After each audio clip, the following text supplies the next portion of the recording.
పడే అలలనుకుంటిని ఎండమాములను చూచి ఎరగకనే అంత దూరం పరిగెత్తితిని ఎగసి పడే అలలనుకుంటిని ఎండమాములను చూచి ఎరుగకనే అంత దూరం పరిగెత్తితిని జీవజనము నీవని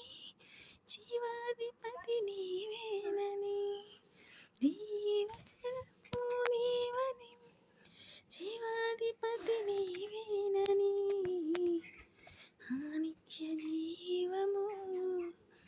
నీలోనే ఉన్నది దక్కి నీటి వాగుల కొరకు ఆశపడినట్లుగా నీ కొరకు నా ప్రాణం ఆశపడుచున్నది.